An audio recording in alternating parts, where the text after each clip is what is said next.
Welcome to the SAMCRO Fantasy Football Podcast with your hosts, Chris Garcia and six-time champ, Erick Garcia.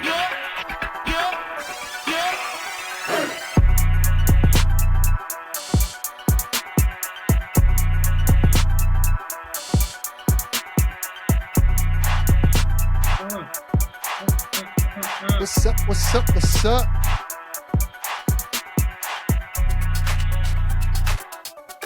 Football's back, baby. 99, baby. Yeah, baby. I'm on the grand, baby. On the grand, baby. What's up? Man, when that music starts, that means football time's back. Specifically, SAMCRO Fantasy Football. Welcome back.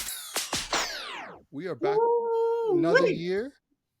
I am not divorced, so that means I can still do this, but we tried the first take for like the first 15 minutes, and I felt like it wasn't going to happen if I didn't stop and retake this.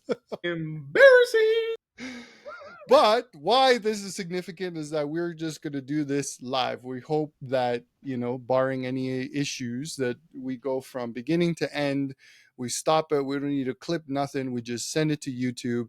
And you know what? We're in inflationary time. So having a remote studio and then having a Buzzsprout that distributed a podcast, all that shit, we had to find and cut costs. So this better fucking work.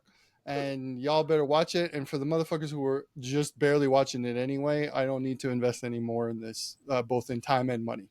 Like I told you before, man, we got kids now. We can't be spending money on things. We literally got kids. Speaking of kids, this weekend you're gonna be back in Calgary. For those of you, especially your Indonesian audience, now with YouTube, maybe we'll expand to other areas of the world. Thailand. Eric is going to raise a child in the meth capital of the world, Lethbridge.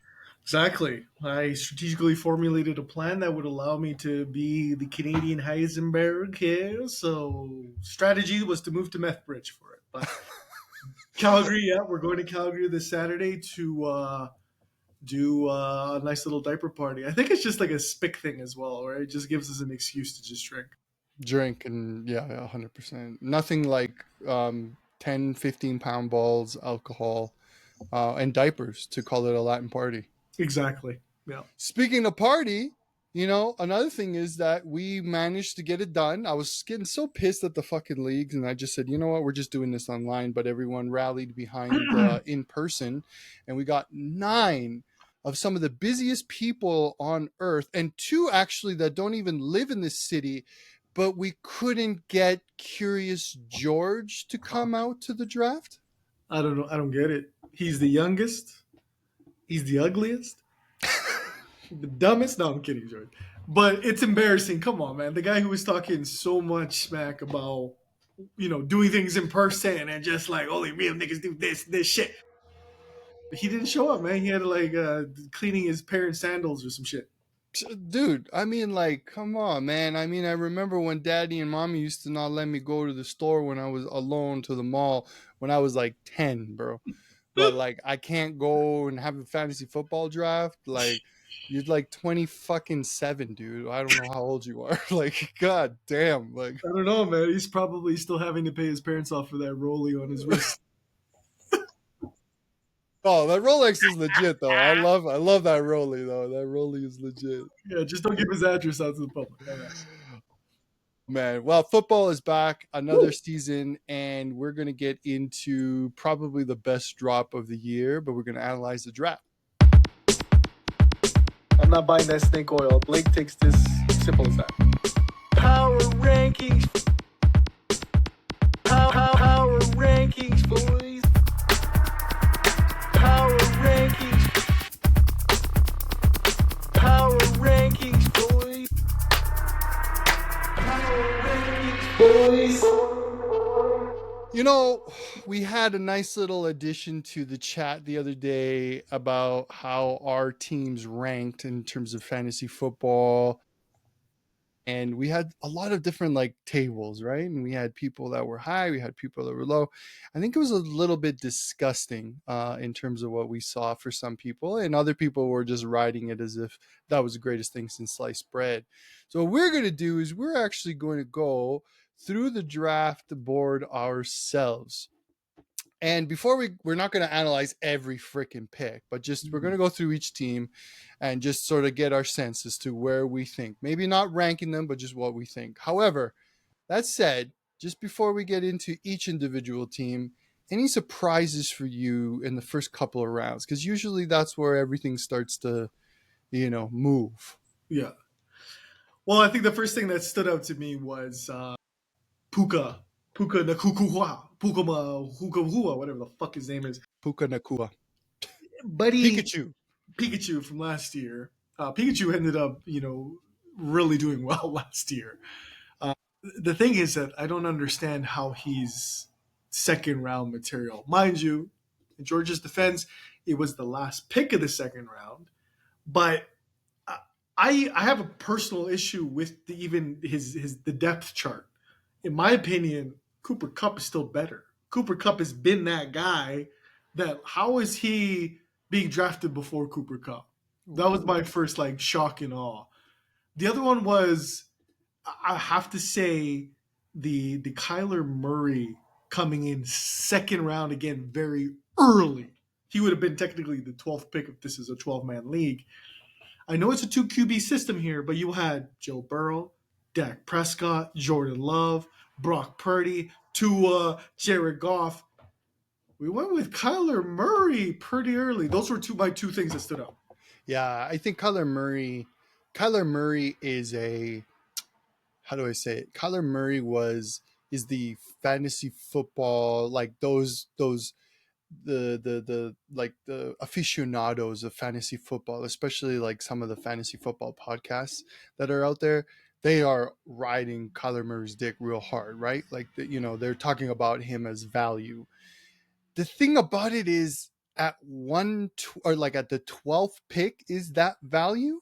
That's not really value. Like Kyler Murray probably would have been great, maybe even in the third, like if it was coming back, right? And maybe he wouldn't have survived because you see that third round had a lot of picks. I get it, but I don't think that Kyler represented the level of value at this price, at this draft cost. That was the only thing that I would say about that pick.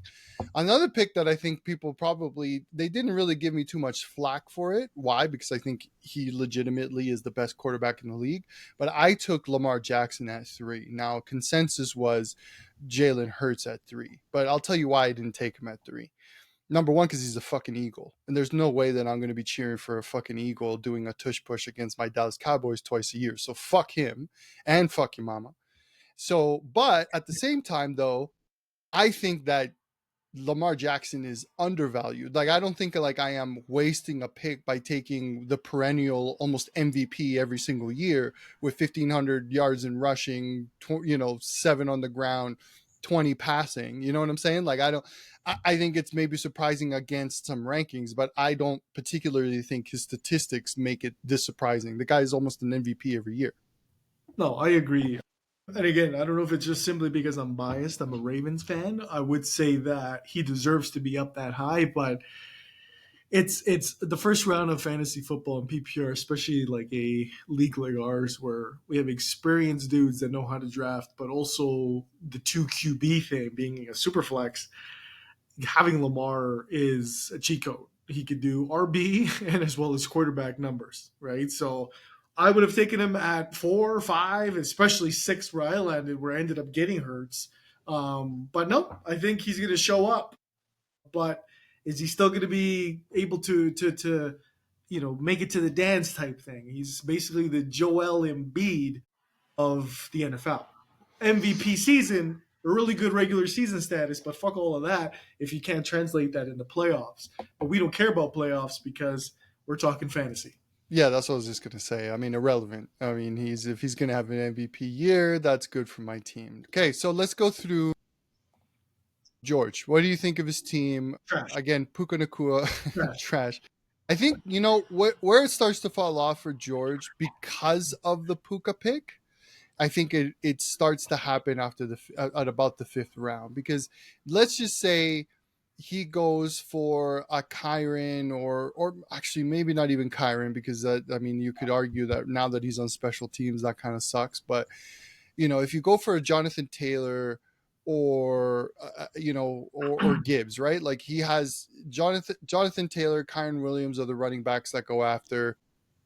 There's Jordan Love, Daniels, and Purdy as QBs that go after. I probably would have said I could do 2 RBs here and not take Puka and still get maybe some value on wide receiver in the 4th, 5th, and 6th rounds. Again, because we're going to consolidate our time nowadays with these podcasts, my comment on Georgia's team is that, yes, it was a little mixy, a little shoddy. Some of the projections put him up the top. I don't believe that. But he has some value. The issues I've had are Nakua. And the problem is that he picks both RBs for Detroit early stages. He did get a value pick in Harris. Pollard is not going to do anything. Benson's not going to do anything. And he's got some aging wide receivers in Diggs, Devontae Adams, DeAndre Hopkins. Those 3 would have been sick like 6 years ago, but that's not the case anymore. So I don't know, man. Georgia's team is going to be a hit or miss. It could do really good or it could be really bad. Speaking of hit or miss, Josh Allen without any wide receivers is the first pick for Brad. I see most of Brad's picks as decent for the position that he was in. I think taking Barkley there was good. Henry in the 4th. I mean, the guy will still probably get 1,000 yards on the ground. I love Goff on the 5th. Like, that's what I liked. And then his runs of wide receivers, I thought he had a decent draft. He did. I think that if we were to look at the positives, is that we have very strong running back committee. Barkley, Henry, Walker, even Eckler. I think people are downplaying Eckler. I think he's going to have a good year. Dowd in the 14th. That is what we call maximizing the value right there. But 100%. Where we see some weakness is that wide receiver area. I know you like them, but Gary Wilson, we don't know about the chemistry with Aaron Rodgers. DJ Moore has a fairy throwing him the ball. Kirk has competition now with Gabe Davis there. And Keenan Allen, again, he didn't realize he drafted 2 Chicago Bears wide receivers. Automatically, this is going to put him as a big weakness. Josh Allen, who's he going to throw it to himself? Who knows? Again, decent draft. I would say he's better than George so far. Yeah. All right. Then you got to the winner of the draft, CeeLo the Pit. He goes with the MVP at first, takes Justin Jefferson, which I don't know how the fuck he falls all the way down there for me, but whatever. I think maybe having Love and Rashard White there. I don't know. What do you think? I can't analyze my team because that'd just be self-serving. First and foremost, shut that damn dog up. But your team itself, I think you got the high points with Lamar Jackson. You got the combo with him and Mark Andrews. I think that's going to help a lot with your points. They have chemistry. How you pick a Jefferson going that low. Jordan Love was a solid sneaky pick at 3-2. But I will say your running backs are trash. Yeah, it's bad. It's bad. You're gonna have to probably trade some of that top talent that you ended up getting. I'm a fan of my boy my neighbor. He's gonna be good for New York. I think where your value was you got Tyler Lockett and Shaheed very low at 13 and 4. Even Palmer, because nobody knows who's first there, and Palmer at least has caught before. Justin Herbert's probably main target going in there. So far, very strong. I don't mind Rashad White at 4, simply because, Pacheco probably would have been that person, but it looks like somebody picked him ahead of time. But you had Derrick Henry there. But you can't have too many of these damn Ravens.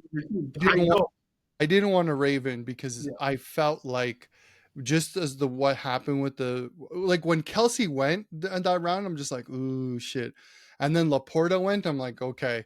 if nobody takes the tight end going forward, I'm gonna go for it, right? Like I really was hoping for what I think is the winning combination in fantasy football, and that is a stack. And nobody has caught more touchdown passes from Lamar Jackson than Mark Andrews. The one last thing I'll mention is that I did like the Drake London pick. I think people are sleeping on Drake. I think he's going to have a fantastic year now that he has a formidable quarterback that can throw the ball to him with Kirk Cousins, who we know loves to sling it. Just ask Justin Jefferson. I think London might have a good year. Once again, your weak part was your running backs, who it's going to be really tough to figure out who does what.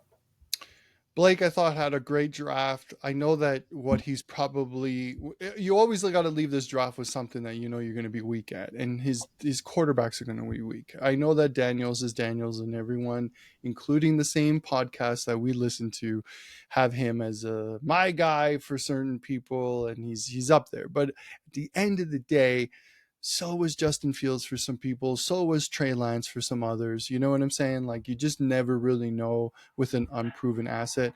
But I think that the majority of his team, I can't fault. Like, he's got a boss double hit with CD Lamb and AJ Brown. He's got two massively good running backs. He's got great depth at wide receiver. Like, I can't find holes in his draft other than maybe how the draft board ended up falling to him for QB. Yeah, the one thing about fantasy, especially in our league, is that we're all sharks. So he had to take what he had, and he did really get two of the best wide receivers out there. Obviously, CD getting his money. CD's nuts. And AJ Brown still being such a top elite running wide receiver, it is his strongest suit. But just to add to what your point was about his QBs, that's going to hurt him. Who do you remember being the last best QB from Washington? I mean, Sam Howell was pretty good for fucking fantasy last year. I mean, nobody knows Will Sam Howell now. That's the problem, right? That is the problem, yeah. And then Matt Stafford, man, you touch that guy one wrong way, he's just going to shatter his ACL. So it's a bit questionable. I guess where he has a little bit of a safety net would be Baker, which I think also somebody who is a value pick in its own way, because Baker turned it around with Tampa. He showed them why he's a real nigga. So I'm excited to see what he could do over there, but I'm still not overly hyped about his QB situation. Wide receivers, like I said, pretty strong. Isaiah Pacheco is a real dog, as I've told you before. Man, this guy's embarrassing. Man. Just mute yourself, brother. It's live. Listen, I think that the person who I think won the draft, in my opinion, is coming up next. And that is the reigning and defending champ. He got McCaffrey and Bijan Robinson. He's got Brock Purdy and Kirk Cousins as his QBs. Just right there, those four are about 1,000, 1,400 points. 1,400 points. Man, this is a sneaky guy. Rob is a sneaky guy. I noticed something about Rob that I didn't notice the last few years, that he does the same thing. Comes in with his notepad, has this president earpiece of shit, Secret Service type shit going on with the cord hiding into his shit. I'm starting to think he's getting advice from ChatGPT or some shit. Because he's paying for it. He's paying for it. Either we're all retards. Rob is just really good at fantasy, and I'm gonna have to put it to the latter, because first and foremost, how do we let the dude draft McCaffrey, who single-handedly won his season last year, but then he has a compliment with Robinson, who hopefully is going to get the load, but he's got value in every position. You got Brock Purdy, who it is a contract year, and he's only making $900 a year now or something, so he's going to perform. Cooper Kupp, who I just told you is better than Puka. Laporta, who showcased that, hey, I'm top 3 tight ends. Kirk Cousins going into a new system. Devontae Smith being consistently, if not the best wide receiver 2 out there. McLaurin's where he gets weak. But McLaurin, for all intents and purposes, is the number one in Washington. And then just to interject there for a little bit, he got the dude who got 200,000 touchdowns last year in the 9th round. that also potentially, helped win him. Now, I'm not saying that that's to repeat, but I'm just saying, I'm pointing out he's got value in every position. He's got depth in every position. For sure. I think his top 8 to 9 picks have been solid. Bottom 8, not so well. This is where he might have, for the first time in his career with us, difficulty with sort of the bench and the longevity of his bench as well. Does he have enough depth to go this year, especially when everybody's team seems pretty balanced? But those first top 8, really good. It's going to be really good. Now, I'll tell you who doesn't have balance, and that's Balso Hard University. We went with the NFC North right off the top, right off the bat. Went with, Jonathan Taylor. Okay, I can see, but man, like your running back just went. What do you mean, Kamara? I mean, Kamara would have been good like 4 years ago. Carter, who you're hoping, because he's a fellow Christian, that he's going to do 25 touchdowns as well. Nick Chubb's ACL, PCL, and everything that has a C and an L and an E broke.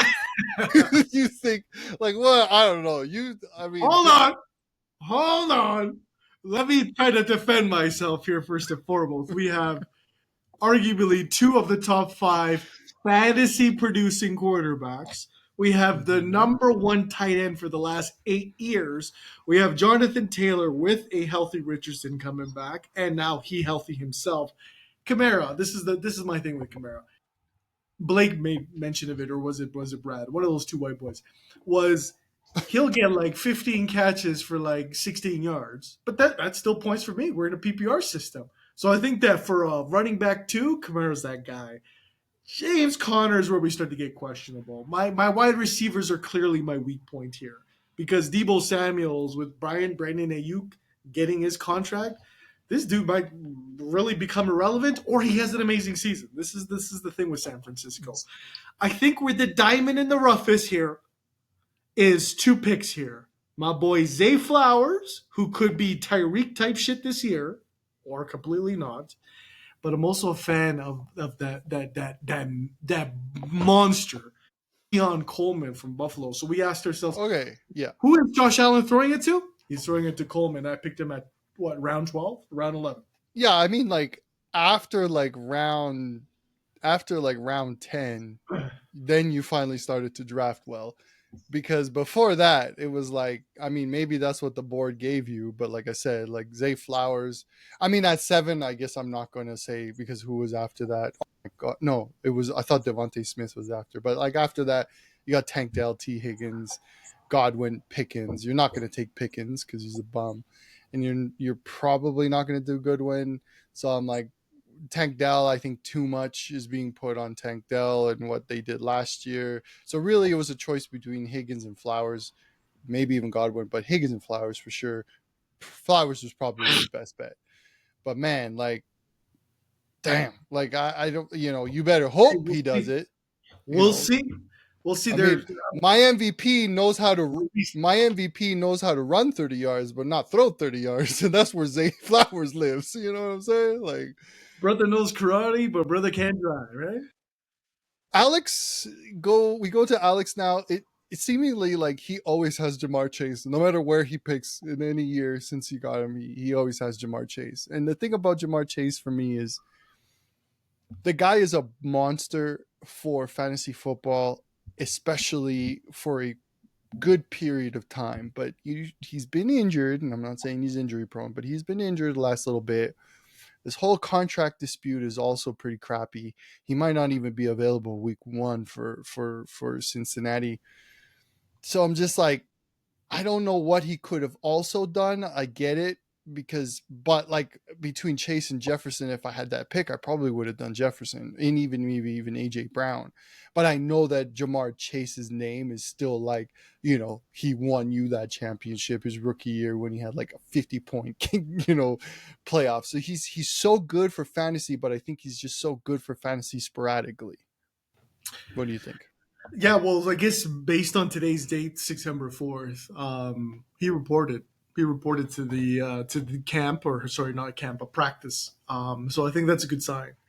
I think that Jamar Chase is, if he is playing, I would put him ahead of St. Brown and even ahead of Justin Jefferson anyways. Even definitely ahead of Tyreek Hill when he is. Oh, and by the way, and I know we never said this while we were talking about my team, but like Justin Jefferson has nobody to throw him the ball, so like Sam Bradford is going to be terrible. But yeah, go on. It's just just you mean Sam Darnold? Sam Darnold, the guy is so irrelevant. I don't even know his name. This guy's talking about QB from St. Louis Rams. So I'm a big fan, actually. I was worried myself that I'm like, this is a high risk, high reward. So we're hoping for the high reward, because if Joe Burrow's healthy and he's back at it. My big thing for him was great pick with CJ Stroud. I'm not afraid of getting CJ Stroud ahead of Anthony Richards. Dak Prescott I probably would have picked over Anthony Richards anyways, but CJ Stroud is going to be a baller this year. He has too many options to throw. My biggest question mark is going to be Kyren Williams. Yeah. I feel like he has such an unlimited ceiling, what this guy could do. He was a monster last year, even with the limited work he had in the beginning. But the coach is going off being like, he's going to do punt returns. He's going to fucking give water to the rest of the group. He's going to clean up the fucking stands after. I'm like, I don't like any of what this coach is saying right now. No. But if he's strictly balling, like running the ball, the great pick. But again, I want to highlight all of Alex's situation. He loves Aaron Rodgers because he's a Packer fan. Yeah. I feel like Rodgers was an early pick. Way too early, man. Way too early. I feel like he could have gotten better results from it. Pittman was an okay pick as well. Joe Mixon, Tank Dell. So he's got a lot of the Texan thing, right? He got C.J. Stroud, Joe Mixon, Tank Dell. It's a lot of Texan activity in there. And we know in fantasy we can't put all our eggs in one team. Unless you're Denver Broncos when Peyton Manning was playing. That's a completely different thing. But I am a fan of Trey McBride. Yes, you're hearing this today. Trey McBride, tight end, Arizona. I'm telling you, he might get a lot of action from that little midget throwing the ball. Yeah, I mean, I think that Kyler Murray going as the 12th best player in our fantasy football draft was a bit of a reach, but I do not think that he isn't of great value. And by virtue of that, I definitely had Trey McBride pretty high. And in fact, if Andrews was gone, I likely would have gone to Trey McBride in that Andrews pick, just because I think that he's probably almost there. But yeah, totally agree with you on that point. And yeah, I don't know, man. I love the Mixon part. Addison, I guess, if you're going to bank on a pretty shitty season from Justin Jefferson because he might only get like 12 or 1,300 yards and maybe 6 touchdowns because he has nobody to throw the ball to, what can whatever the fuck Addison's first name is, Jamal or probably some other black name, I can't remember. Jordan? Is it Jordan S? But like there was just, I think he couldn't go anywhere at that point. But it's like, I just think it just fell off too quick for him, and the board kind of just was just full of sharks right after that 7th round, and he couldn't really backfill as much as I would have liked him to see. Not saying that Chase Brown, who's another player who's now I think doing some punt returning or whatever, but J.K. Dobbins and Sutton, I think these are value picks that might be better than people are suggesting. I think he did good with getting Russell Wilson in the 9th, but that's my problem. Is like, man, you spend a 4th rounder on Aaron Rodgers when he probably would have gone a lot lower, and you probably could have had a shot at Kupp or Pacheco or Adams or Henry. That's where I kind of like, I feel for him on that one. Yeah, for sure. All I got to say about Alex is that he's improved every year. If I could be honest, Alex in the beginning was basically just a ghost who was high at these things and didn't even know what he was doing. So, Alex is definitely improving for sure, but he's still in with the Shark Tank here, man. We don't forgive. Somebody who had a great draft, and he's going to love me saying it, but he always blames us that we don't give him enough love, is Mr. Carlos Midget Man Juarez. Another like very similar to Brad. I see very little in terms of holes. I will say that his running, like he had to sacrifice one position. So I think in quarterback and in wide receivers, he did fantastic. Obviously, running backs very low, but I think with the players that he has in his current bench, he can manufacture 13, 14 points from the running back position, and his wide receiving core can, and his quarterbacks can do the rest. Yeah, of course, Amon St. Brown being a monster that he is. Sorry, can you repeat that? I'm on what? Amon Amron. You can never say that guy's name. Isn't it Amon? Amon Whatever, St. keep going. Amon-Ra St. Brown, bro. St. Brown. See, you talk about black names. That ain't Jordan. With St. Brown, he is a top tier, wide receiver. I still, like I mentioned earlier, think Jamar Chase is a little bit better, but I could understand Carlos's mindset. And it seems as though Carlos tends to pick specific players. Yeah. In here every year, right? Yeah. St. Brown has been his last 3 years, I would assume. Yeah, he's been his MVP. He wants him every time he gets him. Waddle always on his team. Adam Thielen always on his team. You know what I mean? There's always a quarterback from the Steelers of some sorts on his team. So he picks based on what his experience is. And I don't know if that's always going to be the best result, though, right? But I think at St. Brown's position and at that point on, lots of value in there. What I'm really happy about is that Mike Evans pick. I think that with the chemistry he's built with Baker, that fourth round pick of Mike Evans is the equivalent of like getting that Justin Jefferson at 2, man. Like, I don't think people understand how good Mike Evans has been and consistent he has been. I actually disagree with you on the running backs perspective. I think that DeAndre Swift ain't going to do shit. Jamal Williams or Javon, whatever that guy's name is, Javonte Williams from Denver, he's continuously teeter-totting between RB1, RB2. He ain't going to do nothing. Where I think he does get value is James Cook. We were kind of making fun of the situation in person because I thought that was Delvin Cook. I was like, this guy hasn't even been relevant. But I forgot James Cook being his younger brother might get a lot more action because of the actually? This is his younger brother? I believe so, yeah. Damn. But wait a minute. I don't understand. What are you saying? You disagree with me? I said that his weak point was the running backs, and you're literally... It is weak point. He only has James Cook is what I'm trying to say. DeAndre Swift is not going to do nothing. Yeah. Williams is not going to do nothing. And then his tight ends are also a big issue for me. Dalton, he decided to go with a tight end at round 13 when I advised my boy to take a tight end, a better quality, Dallas Goedert, which I stole in the 15th round because I was like, this is the best value pick at that time. Dalton Schultz ain't going to get the ball as much as all those folks in the wide receiver core for Houston. Like, there's not enough to be passed around. And then Cole Kmet's not going to do shit. Adam Thielen's not going to do shit. Jackson and Bigba, who's a wide receiver, is going to struggle. Jackson, say that again. Jackson, Mr. Jackson Smith and Jigba. Yeah, man. No, listen, I just want to point out, like, his receiving core. I mean, maybe you can make a case for Blake's receiving double, but I mean, this guy's got like a 4-headed monster that he has spoiled of riches in order to choose from. Amon-Ra St. Brown, Chris Olave, Mike Evans, who you're absolutely right, is only just a baller like his whole career. And Waddle in the 6, like that's like, for me, I'm just like, damn, like Waddle probably should have gone like way higher.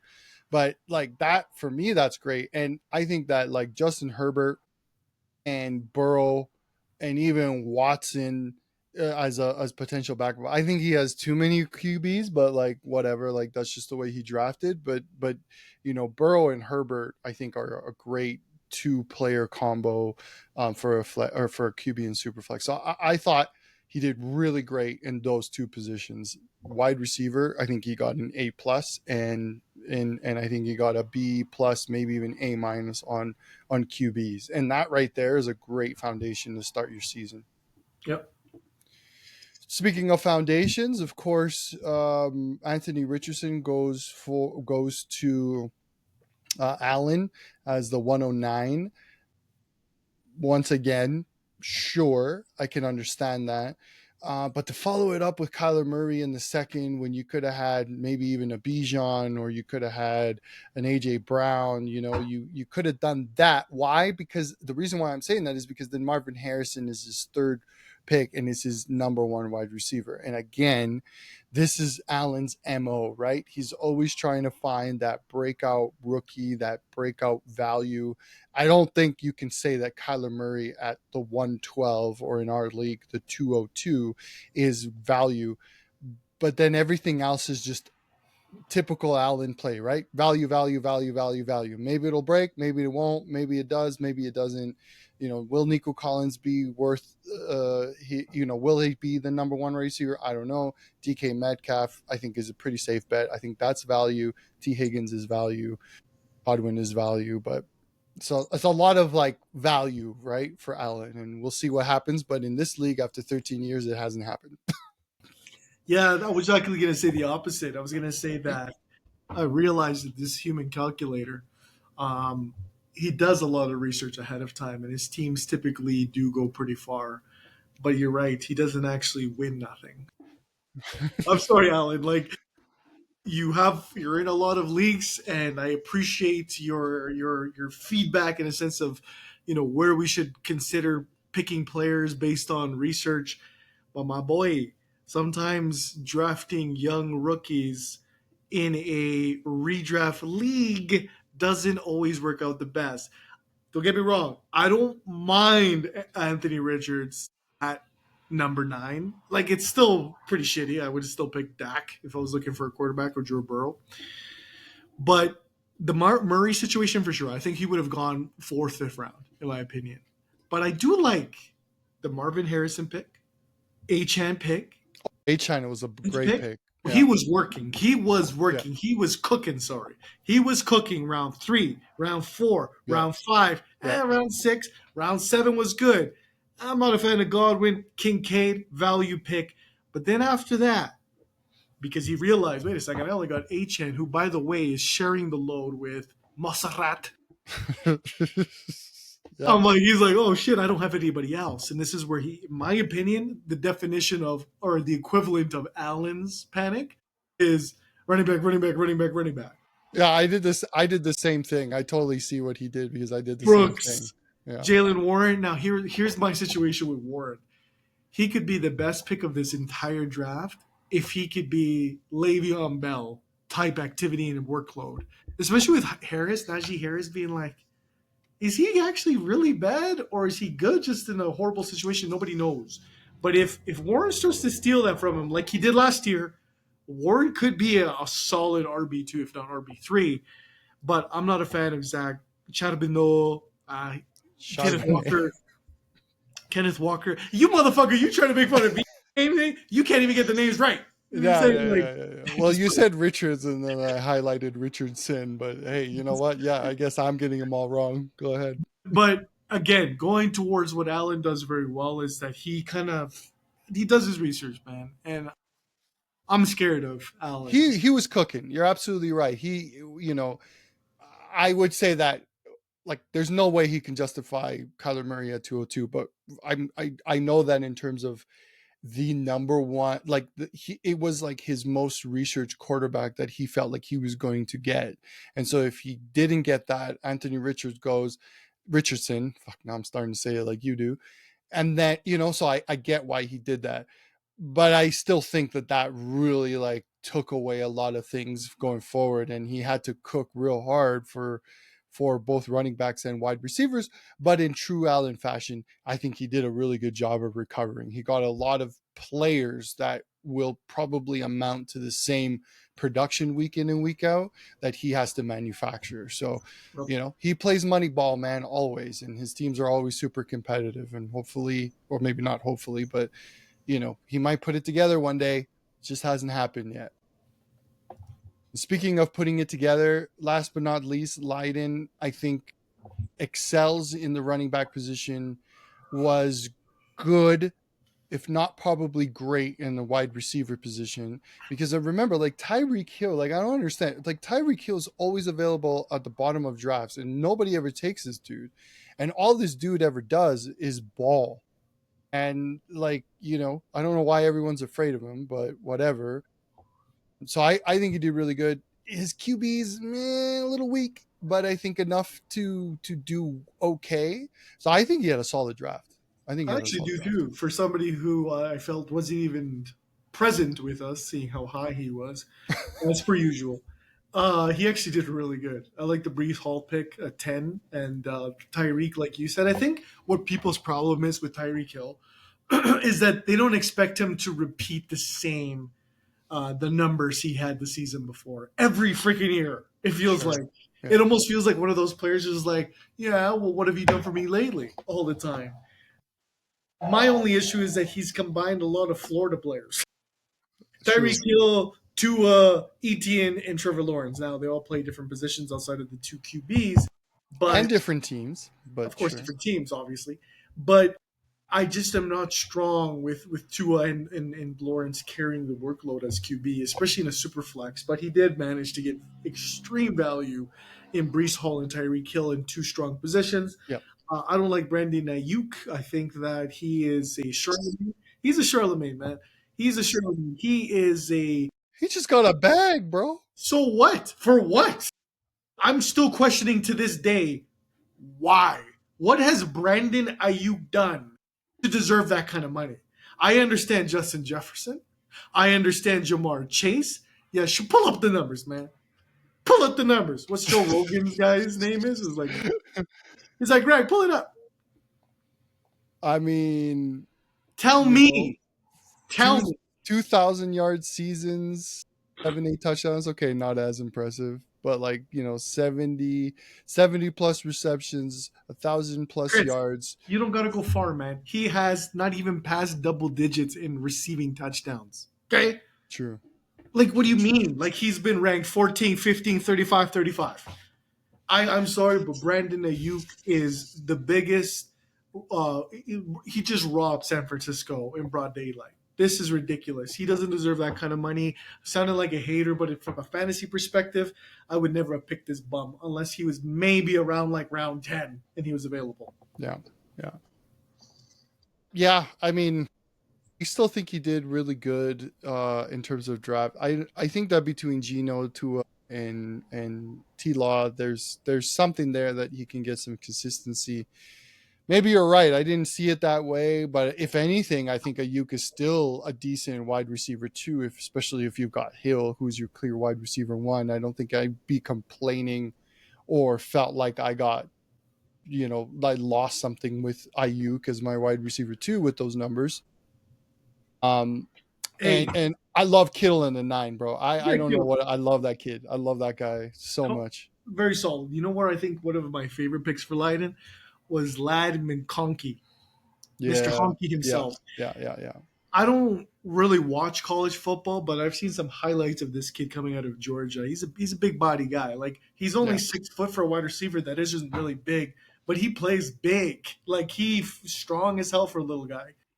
And going back to what we talked about, Palmer being what we feel like the only wide receiver for Justin Herbert.